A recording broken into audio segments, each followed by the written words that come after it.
Hajar had the response that we should all take note of. We should all learn from. She said, if this is the command of Allah, then Allah will take care of us. Bismillah ar-Rahman ar-Rahim. Alhamdulillah Rabbil Alameen. As-salatu was-salamu ala nabiyyina Muhammad.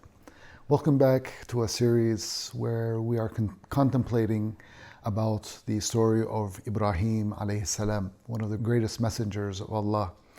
We do this to prepare ourselves and to benefit from the first 10 days of Dhul Hijjah, which are really blessed in the eyes of Allah subhanahu wa ta'ala. So Ibrahim alayhi salam, as we mentioned in the previous episode, was really praised by Allah subhanahu wa ta'ala.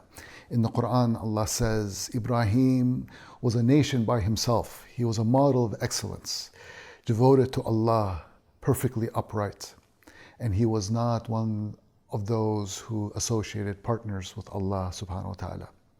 Allah also says, Ibrahim was neither a Jew nor a Christian, but he was wholly devoted to Allah subhanahu wa ta'ala, having surrendered himself to him.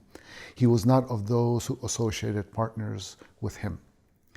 The Arabic words that are used that described Ibrahim were that he was Hanefan wa Musliman. So Allah subhanahu wa ta'ala chose to tell us that he was neither a Jew nor a Christian, but he was one who surrendered himself. He had been a Muslim. He was one who surrendered himself to Islam. Ibrahim alayhi salam, he exemplified this status and this behavior and this righteousness that Allah praised in many aspects of his life, in many episodes. We want to focus on two episodes, two incidents that really stand out in his life. Ibrahim alayhi salam, he really was yearning for a son, for someone to carry on the message and the duty after him. And Allah subhanahu wa ta'ala finally gave him a blessing of two sons in the later part of his life. In one of those episodes, when he finally had a son, he was actually commanded to take his wife, Hajar alayhi salam, and Ismail, to the barren valley of Mecca, where there was nothing. There was no vegetation, no water, no people. This was a sacred valley designated by Allah, and he was commanded to go there and actually to leave his family, his wife, and his infant son.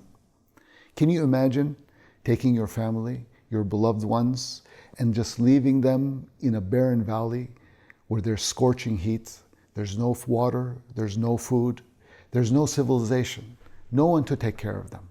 But this was the command of Allah.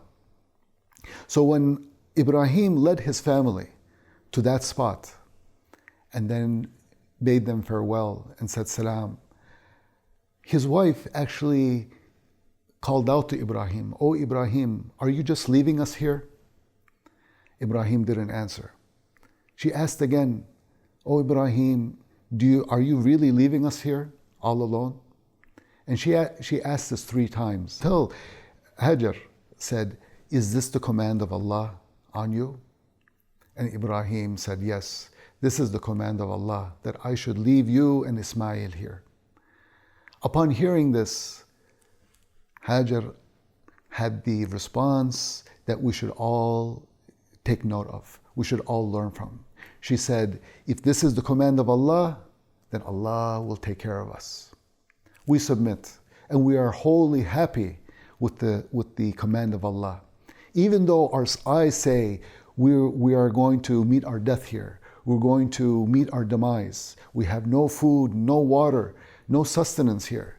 But if Allah has commanded us to stay here, then we are happy and we will abide. And we are happy to do this. This is the spirit of submission. This is the spirit of submission that not only Ibrahim had, but he had instilled this in his family. He had instilled this in his wife. And Allah subhanahu wa ta'ala surely did take care of them. Allah made the water of Zamzam come out of the earth to feed them. Allah brought people to make a civilization in that area to take care of them. And Allah subhanahu wa ta'ala gave them from their sustenance, and surely they were well taken care of. So indeed, they were very, very righteous in submitting to Allah, and Allah subhanahu wa ta'ala protected them. But the story doesn't end there, because the trials of Allah to show us the steadfastness and the submission of Ibrahim and his family goes on. Because after Ismail grew up and he became a young boy who was capable of helping his father, at the prime of his youth, Allah subhanahu wa ta'ala tested Ibrahim and his family once again. And we can listen to this story directly from the Quran. In Surah As-Saffat, Allah subhanahu wa ta'ala talks about this story, starting with the prayer of Ibrahim, where he said, "My Lord, bless me with righteous offspring." So we gave him good news of a forbearing son.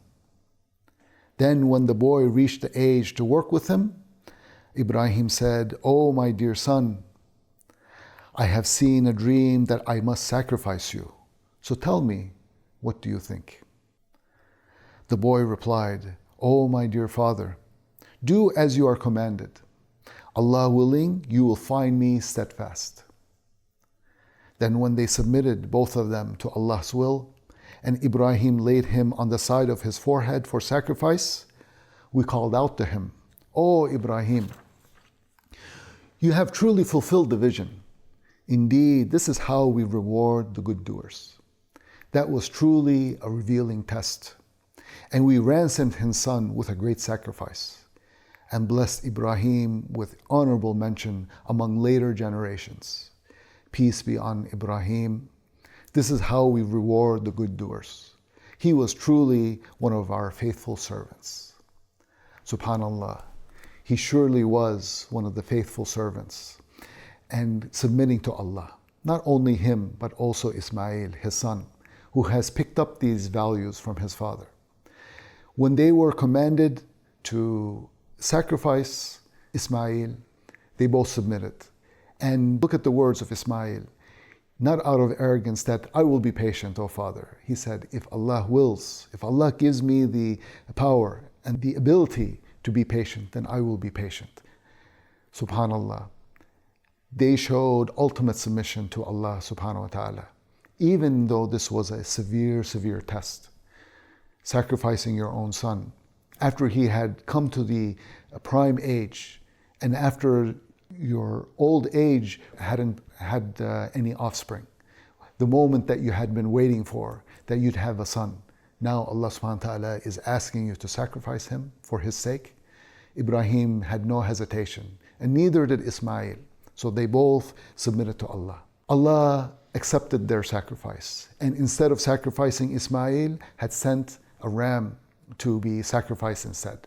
And this is celebrated during the rites of Hajj, where the pilgrims bring with them sacrificial animals. And subhanallah, indeed, Ibrahim was blessed, and he was mentioned honorably among later generations. Here we are, thousands of years later, reciting the story of Ibrahim and deriving inspiration from it, deriving strength from it, and learning how to submit to Allah subhanahu wa ta'ala. This is how Allah reward the good doers, and peace be to Ibrahim, for sure. This issue is the core of Islam, to wholeheartedly and lovingly submit to Allah, to surrender to Allah. In fact, this is the core meaning of being a Muslim, one who submits to Allah. This is the core meaning of the name of this religion, Islam, to submit to Allah willingly and lovingly. Because Allah subhanahu wa ta'ala is the creator of the heavens and the earth. He is the one who's created us, shown us the way. He is the one who's given us sustenance. So we should submit to Him wholeheartedly, without any question. Allah is not someone whose opinion we take. No, we revere Him, we submit to Him, we love to follow Him, and we submit to Him unquestionably. This theme is repeated over and over in the Quran. And in fact, this is the main theme of the Quran. One example is an ayah in Al-Ahzab. Allah says, "It is not for a believing man or a believing woman, when Allah and His Messenger have decided a matter, that they should thereafter have any choice about their affair. And whoever disobeys Allah and His Messenger has certainly strayed into clear error." This is the core issue. This is the core issue of our lives. This is why we were created. This is why we are on the earth. This is a test to see if we will submit to Allah. If we don't submit to Allah, we find many other things to submit to. And we find many of mankind today, unfortunately, submitting to many other things other than to Allah. They submit to their own desires. They submit to cultural traditions. They submit to collective desires and traditions that are laid down to them by their governments. One who does not submit to Allah, he will submit to his own desires. What does that mean? It means your desires might want something, but Allah subhanahu wa ta'ala says something else. So who will you follow? Who will you say, this is the one who has authority over me. This is the one who I will submit to. If I submit to my own desires and whims, then I have taken my whims and my desires as my ilah, or the deity, or my Lord.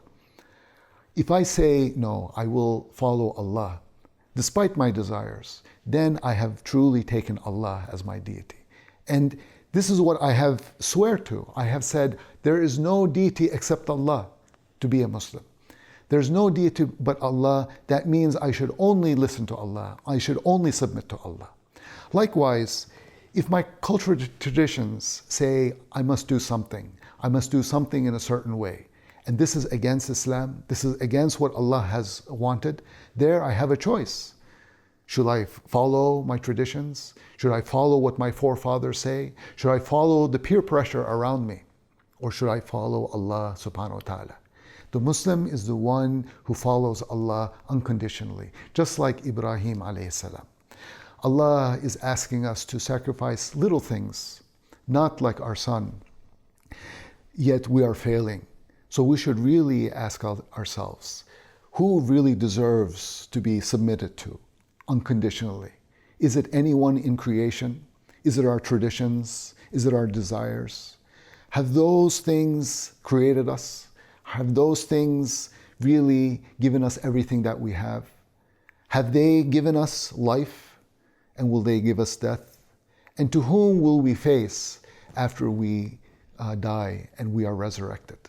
The answer is clear. We will face Allah subhanahu wa ta'ala.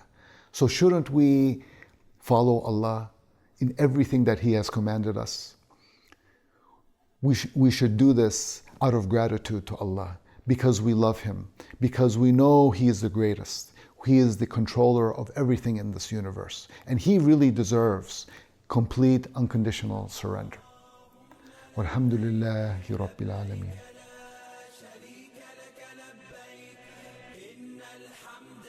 والنعمة لك والملك